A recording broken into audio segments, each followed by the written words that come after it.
সংসারে সমস্ত ভোগ, সেটা খাওয়ার ভোগ হোক বা ভোগ করা, যে কোনো কিছু ভোগ করা হোক বা খাওয়া হোক, সব কিছুরই না একটা লিমিটেশন আছে। কোনো কিছুই অধিক করা যায় না।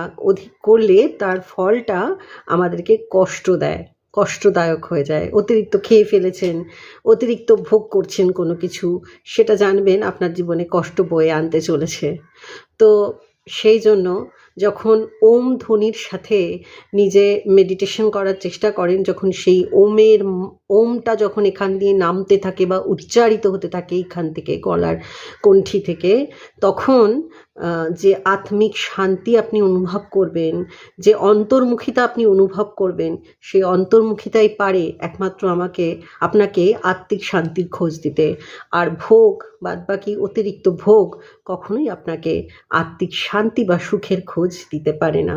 তাই অবশ্যই ওম চ্যান্টিং প্র্যাকটিস করুন, ওম ধ্বনির সাথে নিজেকে যুক্ত করুন।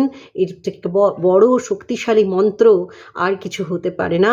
সমস্ত মন্ত্রের উপরে এই ওম মন্ত্র, যে কেউ এই ওম মন্ত্র জপ করতে পারে, এর জন্য কোনো দীক্ষার প্রয়োজন হয় না।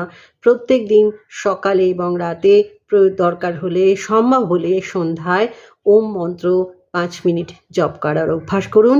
পরিবর্তন নিজের মধ্যেই অনুভব করবেন। ওম শান্তি।